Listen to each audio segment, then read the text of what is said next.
Au nom du Père et du Fils et du Saint-Esprit. Amen.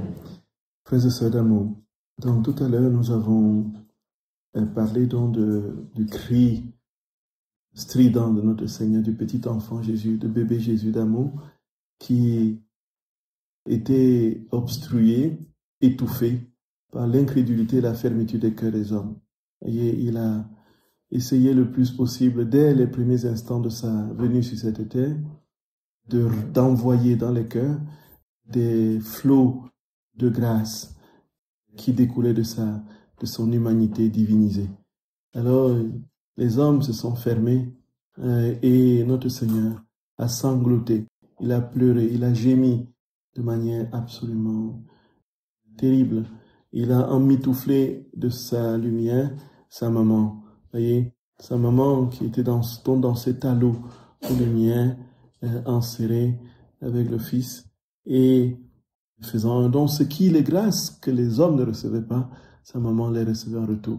Et nous comprendrons au fur et à mesure que notre très saint Seigneur a établi sa maman pour être la garante de tous ses biens, dont les biens que les créatures ne reçoivent pas et ne fructifient pas, sa maman s'en charge. Voilà le rôle de maman auprès de notre Seigneur.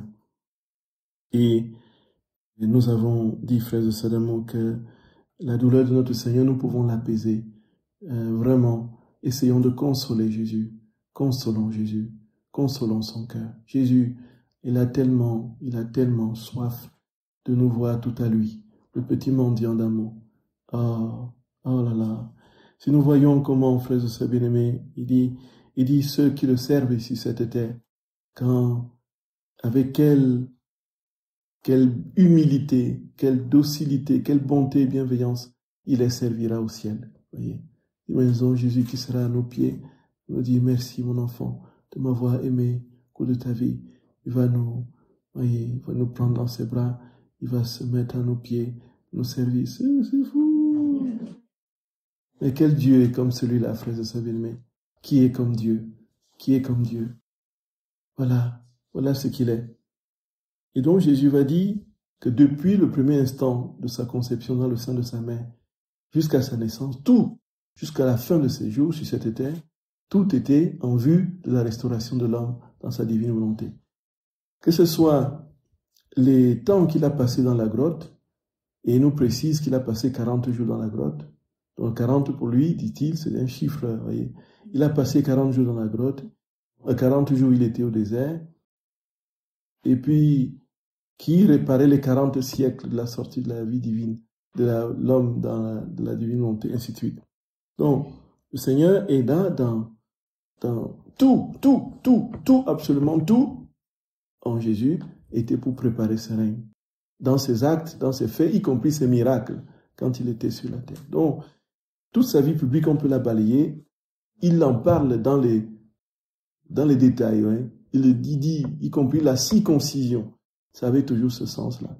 Et donc, nous voyons bien que l'Écriture s'illumine avec la divine volonté. On voit l'Écriture prendre les couleurs divines avec les explications que notre Seigneur donne sur sa propre vie. Donc, ne parlons pas de sa mort sur la croix, nous avons les heures de la passion et sa résurrection, qui est l'achèvement de tout. Donc, on peut carrément instaurer on peut mettre en place une université pour n'étudier que la divine volonté avec différents départements. Voyez un peu. Le département de la naissance, le département de la vie publique, le département de la croix, le département de la résurrection, le département de la mariologie, Marie, de la divine volonté, le département, voyez un peu. On peut, c'est une idée, hein, on peut créer cette université. Il faut qu'on réunisse et qu'on mette en place une bibliothèque importante avec tout ce qu'on peut avoir sur différentes thématiques.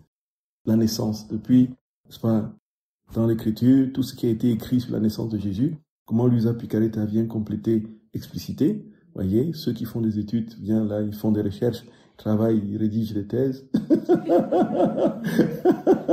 Voyez, tout va s'illuminer, tout va s'illuminer. On aura un autre regard, frères et sœurs d'amour, sur... Donc, le centre de formation, le centre d'études et de... Vous voyez, ce sera le prochain projet de la FLP, vous voyez. un lieu où on a tous les livres, déjà dans toutes les langues traduites de livres de Picaretta, un centre de spiritualité et de formation avec la possibilité de faire des recherches. On a tous les livres de Luisa Picaretta, tous les livres sur les différents thèmes qu'elle a abordés. Ce sera une vaste bibliothèque puisqu'elle aborde toutes les thématiques de la théologie, de la protologie jusqu'à l'eschatologie. Voyez un peu. Depuis le commencement, toutes les questions sont abordées dans le livre du ciel. Tout ce qu'on trouve dans la tradition, l'écriture et dans le magistère et dans le livre du ciel. Vous prenez n'importe quel domaine, le Saint-Esprit, vous avez l'Eucharistie, vous avez la Marie, vous avez les anges, vous avez les saints, vous avez tout. La création, d'où elle vient, les fins dernières, et puis tout. Il y a une morale aussi, l'éthique, vous voyez, dans la pratique, c'est quoi? Les actes préalables, les actes actuels, comment est-ce qu'on peut articuler avec la manière dont on vivait la sainteté jusqu'ici? C'est des pans infinis, justement, de recherche. Et donc, Jésus dit que tout, absolument tout, depuis qu'il est entré dans le sang de sa mère, jusqu'au moment où il a quitté cette terre, c'était pour préparer le temps de la restauration de l'homme. C'était pour préparer la restauration de l'homme. Et donc, frères et sœurs bien-aimés, vous connaissez tous les récits bibliques de la circoncision, de la fuite en Égypte, du retour de l'Égypte, et puis, naturellement, du début de son ministère, ainsi de suite. C'est pour dire qu'on ne peut pas, avec le peu de temps que nous avons, lire tous ces textes dans la Bible avant de revenir à ce que Jésus dit. Voyez un peu. Donc, on ne peut pas on ne peut pas finir l'exégèse des différents textes se rapportant aux différentes thématiques avant de revenir sur ce que Jésus dit compte tenu du temps. Si on avait plus de temps, on l'aurait fait. Voyez un peu. Là maintenant, nous sommes à l'étape de la naissance. Jésus naît. Là maintenant, il nous parle du temps qu'il a passé dans la grotte. Nous ignorons le temps qu'il a passé avant la persécution d'Hérode. Donc, le temps d'attendre les mages, Jésus a passé, dit-il, 40 jours dans la grotte de Bethléem. Et alors, il dit que les 40 jours avaient un seul et unique but, justement, réparer l'homme. Donc, frères et sœurs bien-aimés, les textes sont puissants. Les textes sont puissants. Dans la grotte de Bethléem, il y a le texte d'abord du tome 22. La grotte de Bethléem, du tome 22 du 8 septembre 1927. Ma fille, 40 est un nombre symbolique et significatif dans ma vie ici-bas. À ma naissance, je suis resté 40 jours dans la grotte de Bethléem. Symbole de ma divinité, de ma divine volonté, qui, quoique présente au milieu des créatures, était comme cachée et en dehors de la cité de leur âme. Voyez. La divine volonté était déjà au cœur des créatures, dans la personne de Jésus dans la grotte. Donc, il passe 40 jours, donc symbole de sa divine volonté, qui, quoique présente au cœur des créatures, leur est caché. Combien étaient au courant de la naissance de Jésus? Combien étaient au courant de sa présence dans la grotte? Il y avait ses parents, il y avait les bergers, et puis les mages sont venus bien après. Et puis ceux qui étaient tout autour, là, tout près, personne ne savait rien de ce qui était en train de se produire. Il dit, et moi, afin de réparer pour les 40 siècles de volonté humaine, je voulais rester en dehors de la cité pendant 40 jours, dans un misérable refuge, pleurant, gémissant et priant, afin de ramener ma divine volonté dans la cité des âmes pour lui rendre son empire. Gloria, Gloria, Gloria. Donc si les âmes vivaient déjà pleinement dans la divine volonté, le Seigneur serait descendu dans la gloire et se serait établi en lui-même, puisque les âmes seraient pleines de lui. Bon, maintenant, puisqu'il était exilé, alors il s'est mis en retrait dans une grotte à l'extérieur de la ville, symbolisant aussi l'exil qui a été fait à la divine volonté en dehors des âmes, loin de la cité des âmes. Vous voyez? Donc tout, absolument tout, quand on lit l'Écriture avec les lunettes de la divine volonté, tout a ce sens unique et définitif, la restauration totale de l'homme en Dieu. Vous voyez? Et Jésus nous dit que pendant les 40 jours, il gémissait et pleurait. Voyez, Quand nous imaginons le petit enfant Jésus dans la grotte de Bethléem avec ses parents, on se dit, ah, oui, en fait, il pousse des beaux gémissements, et puis maman le caresse, papa vient, et puis, et puis, ah, oui, on lui donne son biberon, non, pas le biberon, on lui donne ce qu'il Cet été, le temps passe, il y a une petite brebis qui vient bêler à ce côté, et puis c'est doucereux, voilà, ah, non, Jésus nous dit qu'il, tout petit déjà dans la grotte de Bethléem, il gémissait, et il pleurait, frères et sœurs bien-aimés, pour l'humanité qui était exilée de la divine volonté.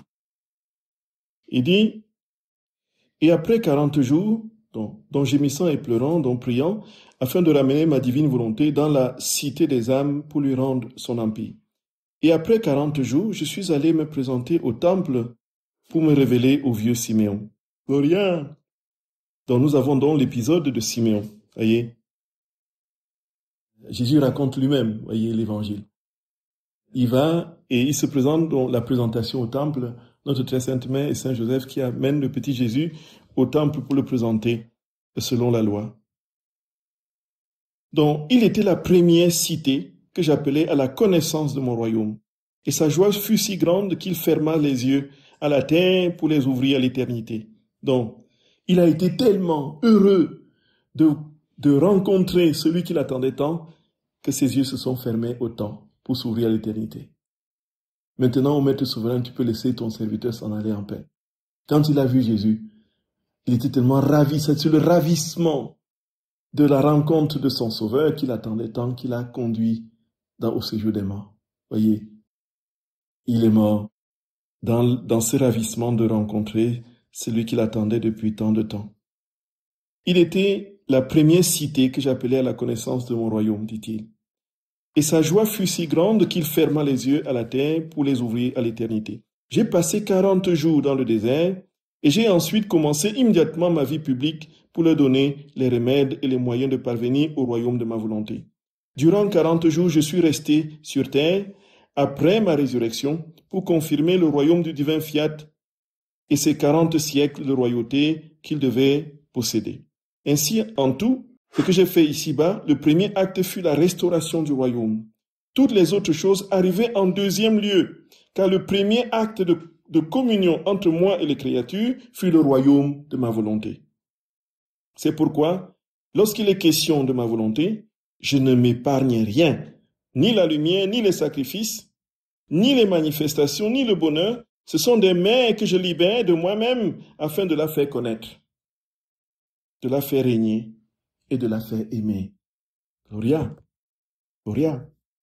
Jésus dit, voyez tout ce que j'ai fait dans ma vie publique sous cet angle unique de la restauration de toutes choses, du royaume de ma volonté. Parce que visiblement, effectivement, si Jésus, frères et sœurs bien-aimés, était venu simplement pour nous donner quelques petites grâces, que nous vivions un peu avec une trésorerie acceptable, avec plus ou moins une bonne santé, avec plus ou moins, je sais pas quoi, une meilleure vie en famille et tout. Et puis qu'on terminerait notre vie comme ça ce serait très résiduel. Pourquoi serait-il mort et pourquoi aurait-il versé son sang jusqu'à la dernière goutte? Juste pour que nous ayons une longue vie, que nous ayons des enfants, que nous ayons des richesses et que nous ayons, vous voyez, comme les critères de bonheur dans l'Ancien Testament.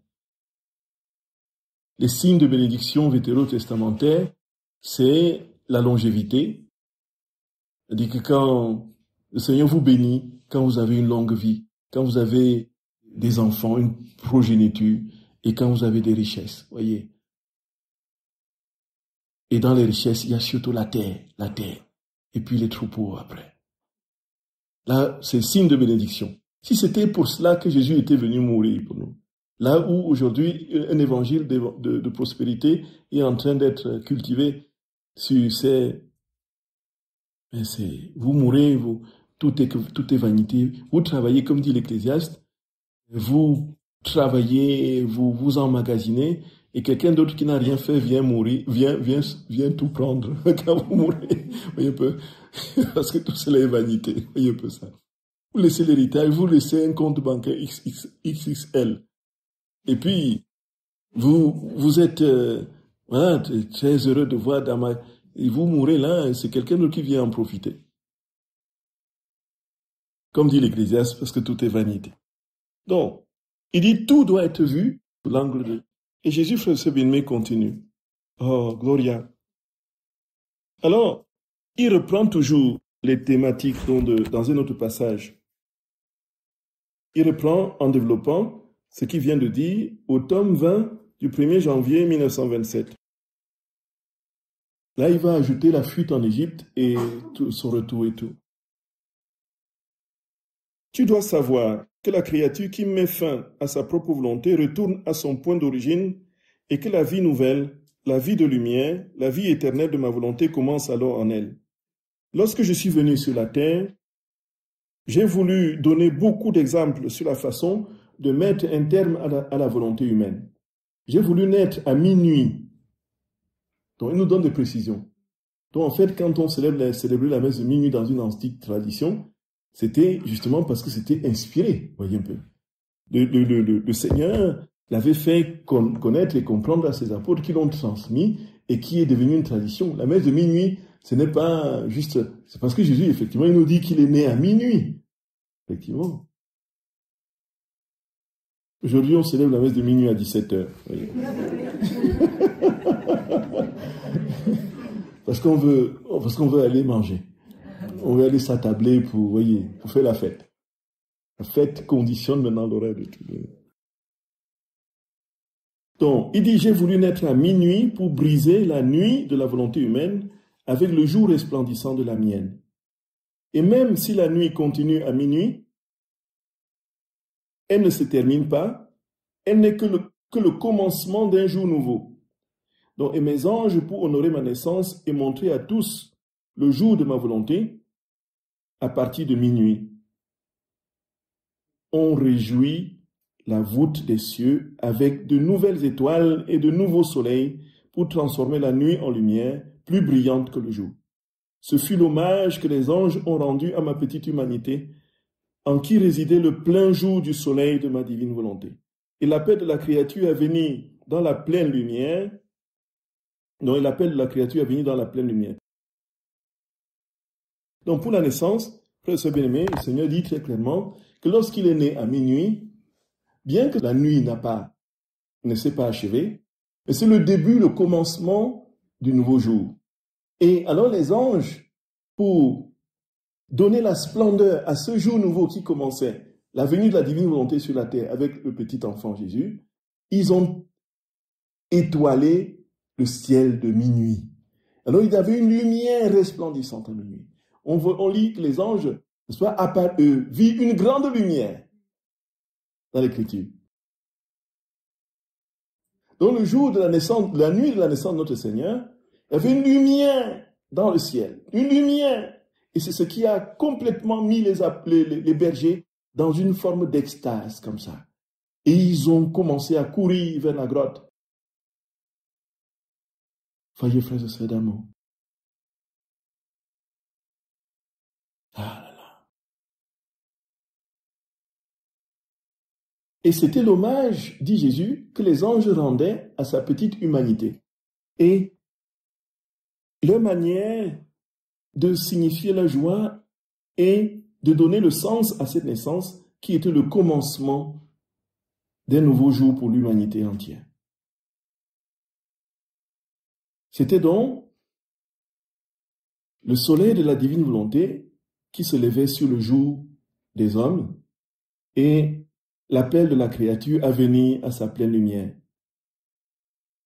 Alors maintenant, Jésus continue pour ce qui est de la circoncision. Nous savons que dans la loi juive, tout enfant premier-né, tout enfant mâle, voilà, est porté le 8e jour pour la circoncision. Donc, et la circoncision est plus qu'un, d'ailleurs la question sanitaire ne se posait pas à l'époque puisque on n'avait pas la perception la conscience que les maladies étaient provoquées par des microbes et que les microbes pouvaient se loger dans le prépuce. Donc c'était un rituel de l'alliance entre Dieu et son peuple et qui symbolisait effectivement la marque de la présence de Dieu dans la chair humaine, dans l'être humain. Voyez un peu. Donc, la circoncision était prescrite par Dieu à Moïse comme signe de l'alliance. Donc, en fait, on marque, on place, en fait, la vérité de la présence de Dieu dans la chair humaine. Ici, frères et sœurs bien-aimés, tout enfant, tout garçon est circoncis dans ces conditions. Et Jésus dit, le sens de sa circoncision, il va nous décrire, nous donner le sens de sa propre circoncision. Voyons notre petit bébé Jésus, et qui est là devant c'était pas un médecin qui faisait le truc, hein, c'était des gens religieux qui ne savaient rien au corps humain, qui avaient leur couteau là, un peu leur couteau, et puis qui taillardaient le petit. Et nous imaginons, voyons Jésus qui pleure, qui pousse des cris et des gémissements, voyez. Bon. Un enfant normal va pleurer de douleur, voyez un peu. Et lui, Jésus, ses pleurs, c'est autre chose. Vous voyez, tout, c'est toujours en vue de notre communion, la restauration régulière. Il dit, tout petit encore, je me suis soumis à la cruelle blessure de la circoncision qui m'a fait pleurer des larmes amères. Oh, bébé d'amour, on a envie de te prendre dans nos bras et de te consoler. Dit Jésus, ne pleure plus, papa, ne pleure plus, bébé chéri, ne pleure plus, bébé d'amour. On a envie de le serrer dans nos bras comme ça. Nous imaginons que Jésus se transforme en un petit bébé, voyez, qui vient se poser dans nos bras. Ah, mon cher, on ne te lâche plus, hein. On ne te lâche plus. Non, fais ce que tu veux, mais tu restes là. Et puis, Jésus dit, il pleure des larmes amères. Et non seulement à moi, donc, la circoncision qui m'a fait pleurer des larmes amères, non seulement moi, donc, mais aussi ma maman et mon père, mon cher Saint Joseph. Donc, vous imaginez les trois qui sont en train de pleurer avec le petit bébé. Oh, mon Dieu. Maman qui voit son enfant pleurer, papa qui pleure à côté. Et tous les trois sont en train de pleurer.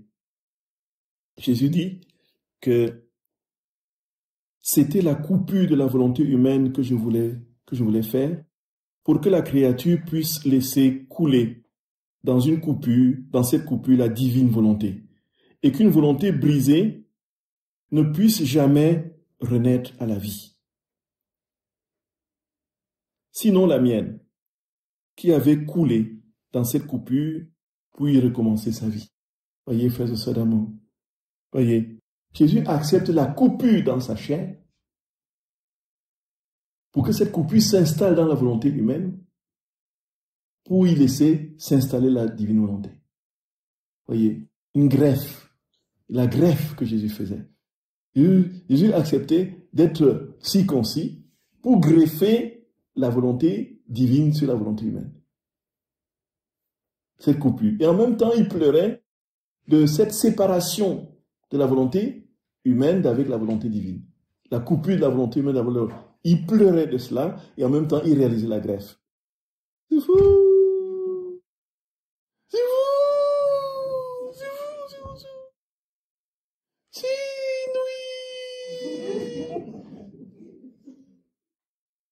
inouï! Jésus d'amour.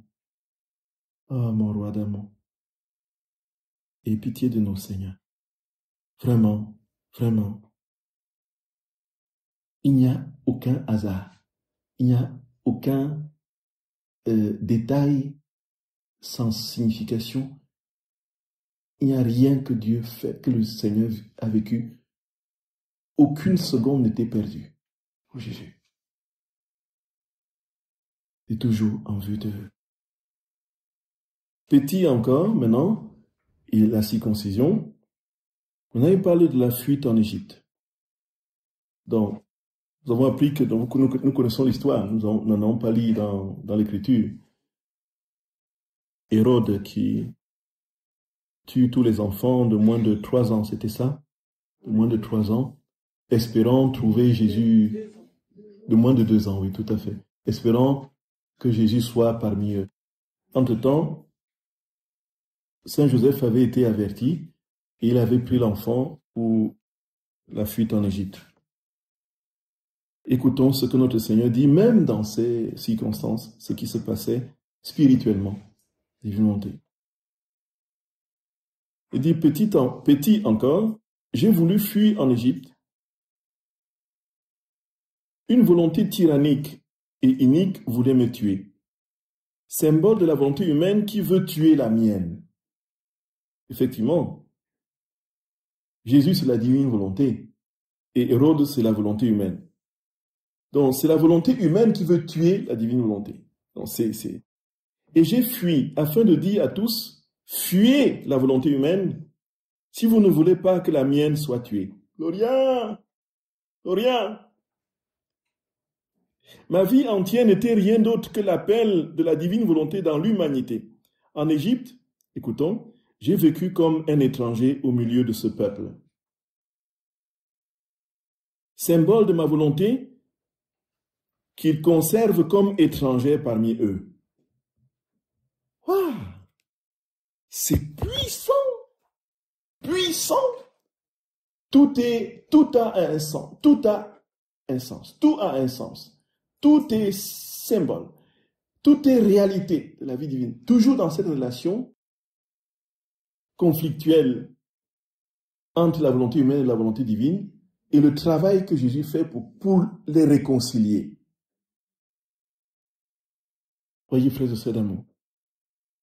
Il est étranger en Égypte. C'est le symbole de la volonté divine étrangère d'une humanité indifférente. Et symbolisant le fait que quiconque veut vivre en paix et uni à ma volonté doit vivre comme étranger à la volonté humaine. Donc, si on veut être en paix, il faut quitter la volonté humaine. Sinon, il y aura toujours la guerre entre les deux. Ce sont deux volontés irréconciliables. Voyez. Et Jésus maintenant parle de son retour. Après mon exil, je suis rentré dans ma patrie. Symbole. Écoutons, c'est Jésus d'amour. Donc, symbole de ma volonté qui, après un long exil de siècle en siècle, revient dans sa chère patrie pour y régner parmi ses enfants. Nous voyons tout le symbolisme se déployer. C'est puissant. Est-ce que vous entendez ce que j'entends, moi? Jésus dit que il est allé en exil parce qu'une volonté humaine veut tuer la volonté divine. Il reste comme étranger en Égypte, symbole de la volonté divine étrangère dans la volonté humaine. Et puis pour dire que si tu veux rester en paix, il faut être étranger à la volonté humaine. Et puis il revient de l'exil, symbole du retour de la divine volonté au cœur des créatures. Donc, nous, quand nous lisons l'Écriture, on voit tout de manière banale. Il fuit, n'est-ce pas? Il arrive en Égypte. Et puis, qu'est-ce que nous supputons? Nous essayons de regarder en Égypte, comment a-t-il pu vivre? Comment est-ce qu'il vivait? Nous voyons les choses de manière, avec les yeux humains ordinaires. Nous n'avons pas plus d'horizon dans ce que devant le texte que nous avons devant nous. On se limite à ce qu'on entend. Alors, il a fui en Égypte parce que Hérode était cruel. C'est un cruel Hérode. Effectivement, c'est bien, il y a un cruel Hérode. Mais pourquoi est-ce qu'on voulait tuer Jésus? Quel est le sens spirituel de la mort qu'on voulait infliger à Jésus? Pourquoi l'ennemi s'est-il acharné pour... On va dire, bon, voici, parce que Hérode était jaloux de son pouvoir. Il ne voulait pas que quelqu'un... Voilà. Nous restons au niveau basique. Mais le Seigneur nous porte plus loin. Et nous dit, voici ce qui se passait en fait. Et il dit encore, donc je suis rentré dans ma patrie, symbole de ma volonté qui, après un long exil de siècle en siècle, revient dans sa chère patrie pour y régner parmi ses enfants. Et en traversant ces étapes de ma vie, je formais son royaume en moi, et je l'appelais par d'incessantes prières, dans la douleur et dans les larmes, pour venir régner parmi les créatures. Je suis rentré dans ma patrie, et j'y ai vécu caché et inconnu. Jésus, quand il revient, donc il va s'établir à Nazareth. Jésus dit que dans cet anonymat, je demandais que soit connue la suprême volonté, qu'elle puisse recevoir l'hommage et la gloire qui lui sont dus. Chaque chose que je faisais symbolisait une souffrance de ma volonté, la condition où les créatures la plaçaient, et un appel à revenir dans son royaume. Et c'est ce que je veux que soit ta vie. Le constant appel du royaume de ma volonté parmi les créatures. Voyez, tome 20, 1er janvier 1927. Voyez. Et donc les 30 ans en Nazareth, ce n'était pas 30 ans où, voilà, allons-y, bon, on fend le bois, on scie les planches. C'est ce qu'il faisait justement pour le travail de... Mais pensons-nous qu'il allait jouer au Colimaya, je ne sais pas quoi, à la balançoire avec ses autres... voyez, bon, il avait peut-être joué à la balançoire ou je ne sais pas, mais... Et tout ce qu'il a fait, y compris les jeux d'enfants, c'était pour attirer les âmes à vivre dans ce royaume et diviniser, sanctifier tous les jeux de tous les enfants. Il a fendu le bois, il a scié la planche, il a fabriqué les portes et les tables pour que tous nos travaux aujourd'hui, frères et sœurs bien-aimés, aient un coefficient divin. Tout pour que nous vivions dans le royaume de sa souveraine et divine volonté. C'est puissant, frères et sœurs bien-aimés. Voyez. Donc nous avons là toute la vie publique de Jésus, maintenant, y compris même maintenant ses enseignements et ses miracles. Quand il revient, bon, et puis on peut se poser la question, bon, là, nous avons la vie de Jésus, on a, après le récit de l'enfance, on saute sur plusieurs années, donc on passe sur 12 ans, on attend 12 ans. Qu'est-ce qu'il faisait entre les temps là? Bien sûr, il y avait la fuite en Égypte, il y avait le truc. On ne sait pas grand-chose jusqu'à ce qu'on le rencontre au temple de Jérusalem en train de parler. Donc, lorsque les parents le perdent, on le retrouve au temple de Jérusalem en train de parler avec les pharisiens et les scribes, les docteurs de la loi, tout à fait. Et Jésus nous dit, en fait, que quand il est arrivé en Égypte, il nous raconte un épisode de son arrivée en Égypte, qui était toujours tout petit, déjà conscient de ce. Il parle de sa première prédication qu'il a faite à l'âge de 3 ans en Égypte, vous voyez. Le sermon de Jésus quand il avait 3 ans en Égypte. Vous avez entendu parler de ça, non? Non? Oui. On ne finira jamais cette retraite. Ouais. Oui. Et au 10 janvier 1938, je peux relever le tome 38, c'est certainement le tome 36 déjà. 10 janvier 1938. Alors, je fais bref. Jésus dit quoi? Il dit quand il est arrivé en Égypte, nous imaginons que, voilà, certains disent que Jésus, quand ils sont arrivés en Égypte, la Sainte Famille est arrivée en Égypte, ils étaient riches des présents des mages, dont l'or, l'encens et la myrrhe, dont c'était des gros, et qu'ils ont survécu en Égypte avec ça. Vous voyez, ces richesses, parce que c'était quand même des présents importants, quoi. Donc, et puis Jésus qui a vécu, qui dit ne prenez ni sac ni sandales, nous le voyons en train de traîner des lingots d'or sur l'âne avec les trucs précieux pour lui qui nous dit de ne pas se préoccuper du lendemain. Le lendemain se souciera de lui-même. Il est le premier à traîner de l'or, de l'encens et tout ça pour vendre et faire le commerce et survivre. Ce n'est pas notre Jésus, ça. Voyez-vous, ce n'est pas possible. Ce n'est pas du tout possible. Certains sont fixés là-dessus. Ils sont convaincus qu'ils sont partis avec l'or. Et puis qu'ils ont vécu de ça. Non. Jésus qui trimballe les sacs d'or avec lui. Vous feriez même un dessin animé avec ça, personne ne vous croirait. C'est pas possible. Alors il raconte qu'ils étaient vraiment pauvres, d'une pauvreté totale. Ils sont arrivés en Égypte dans une masure alors, de rien du tout. Et puis, il va trouver, quelques jours après, les enfants qui jouaient dans la poussière vont le remarquer. Ils vont immédiatement être attirés par lui. Il avait 3 ans. S'agglutiner autour de lui, ils sont... Frère, c'est bien, mais quand je raconte, c'est pâle, c'est pâle. Peut-être qu'il faudrait qu'on écoute le Seigneur lui-même. Vous êtes d'accord? Donc, et avec ça, on va terminer cette heure-ci. C'est au tome 36, 10 janvier 1938. Il n'y a pas de 10 janvier. Mon père, c'est le tome 35 et c'est 1937. Pardon, merci. Tome 35, 10 janvier 1937. Très bien. Je dis,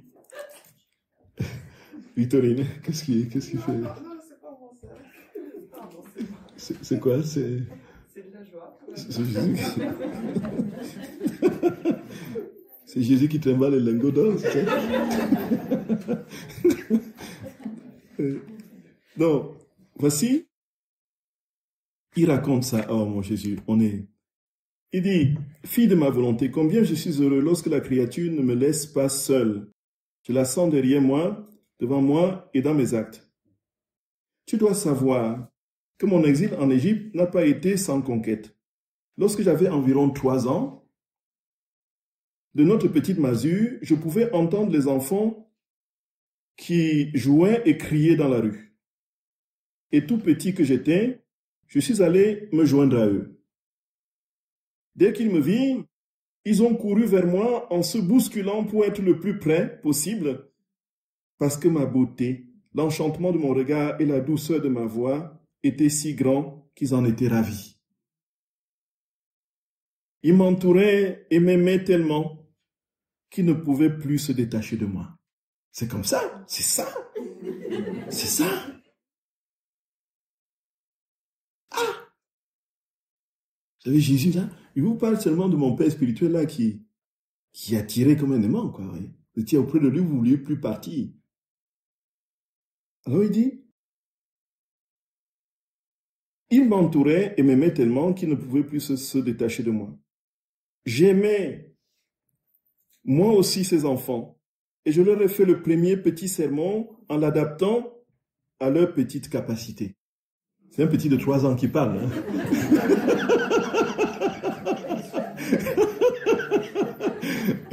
Qui fait le sermon c'est compère de 3 ans. De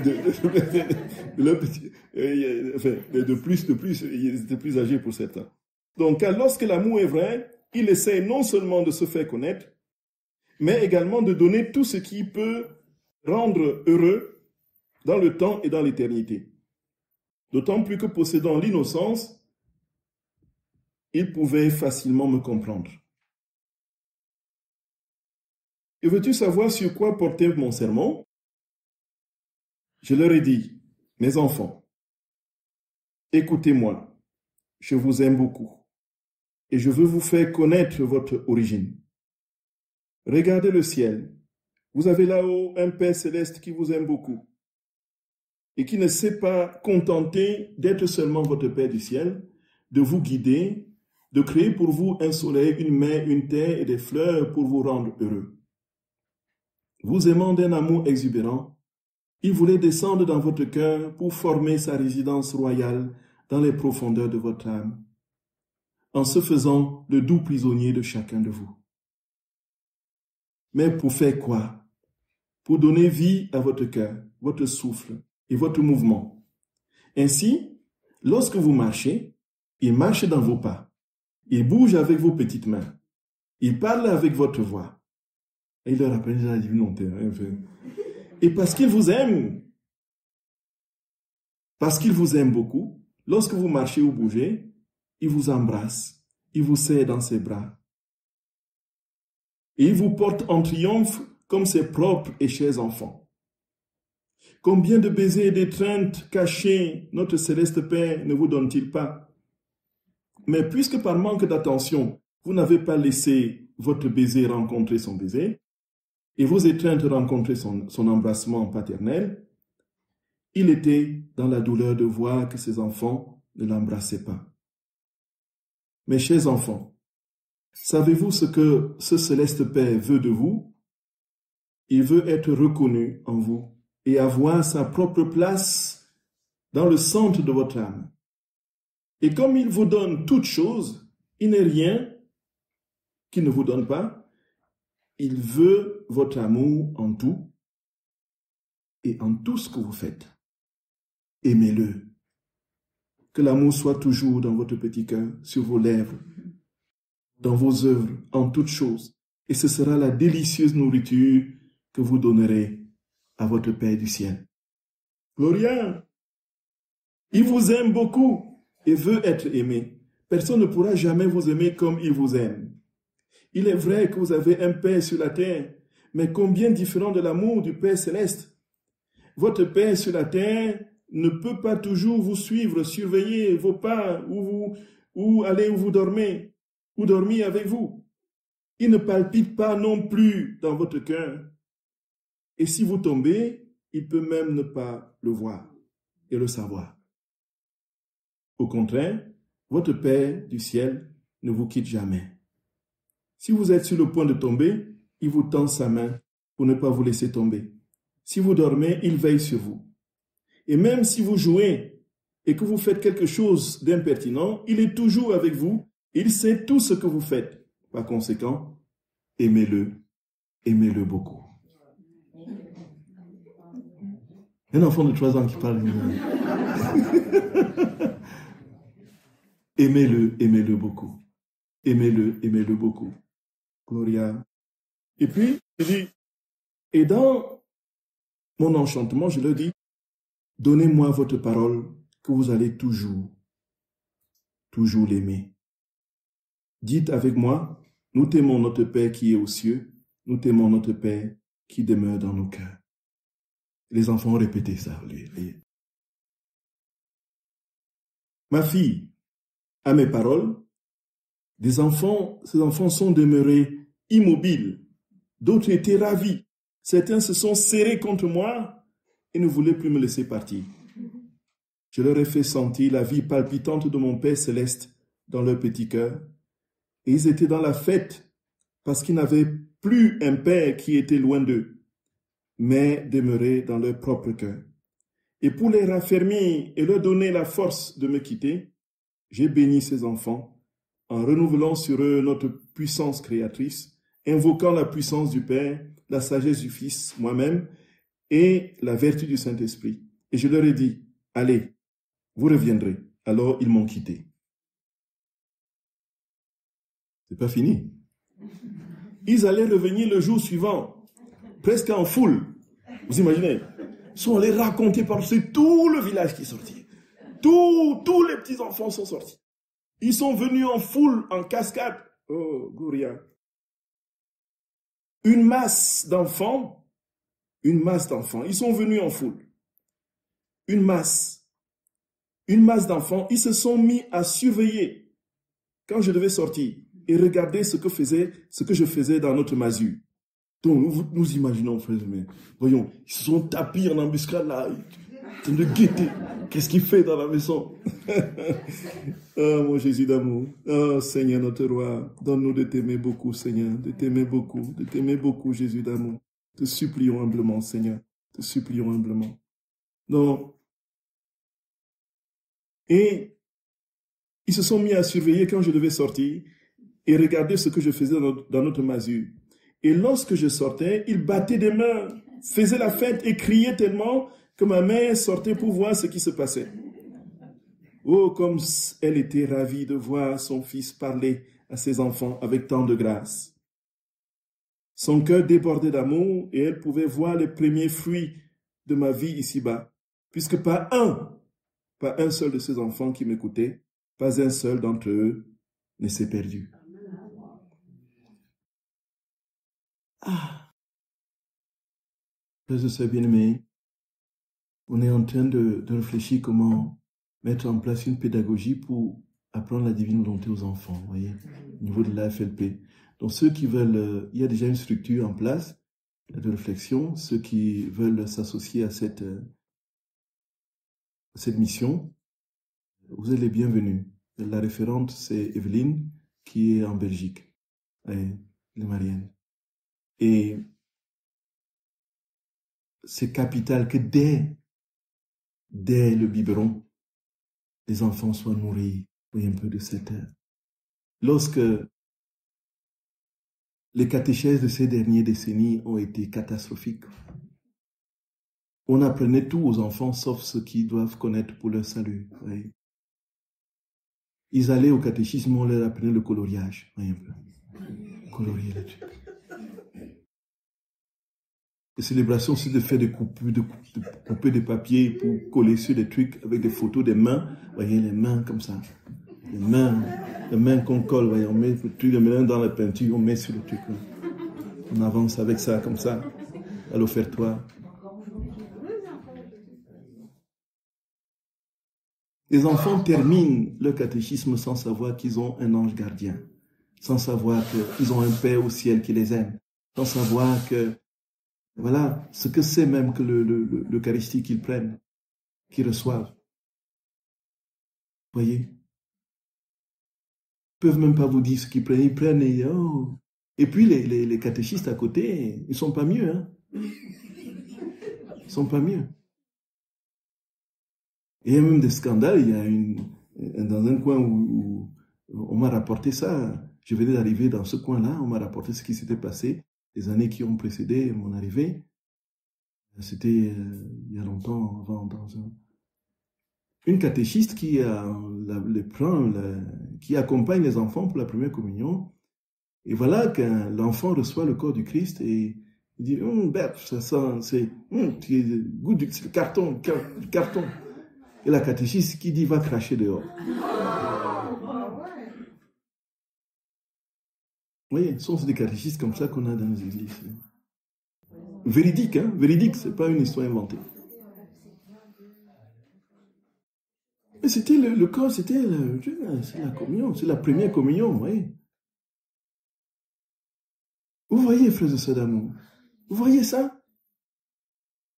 Il faut donner le biberon de la divine volonté aux enfants. Apprends à comprends que Jésus est dans tes mouvements, qu'il est dans tes pas, qu'il marche avec toi, qu'il prend son repas avec toi, et que tu peux, voilà, que l'enfant grandisse avec Jésus, en taille, en sagesse et en intelligence. Voyez? Et on est dans le projet d'organiser des retraites des familles avec les enfants. Jésus dit pas un seul qui l'a écouté ne s'est perdu. Clair. Parce que le cœur étant réceptif, les enfants ont un sens de Dieu absolument décoiffant. Absolument. Même quand ils naissent dans des familles qui ne croient pas. Ils sont éveillés au sens de Dieu de manière surnaturelle. Sans, vous voyez, personne ne les éduque et leur cœur s'ouvre. Le terreau, c'est l'enfant. On sème la graine, frère, c'est d'amour, c'est. Jésus dit, pas un seul d'entre eux ne s'est perdu.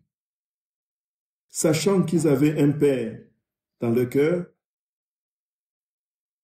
était comme un dépôt pour pouvoir posséder la patrie céleste, pour aimer ce Père qui était aussi dans les cieux.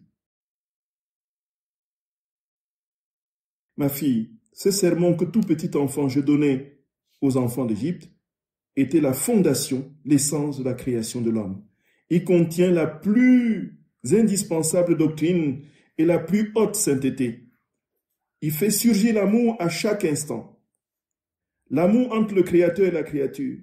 Quelle douleur de voir de si nombreuses petites vies qui ne connaissent pas la vie d'un Dieu dans leur âme. On ne dit pas aux enfants qui sont habités par l'Esprit Saint, qui sont habités par Dieu.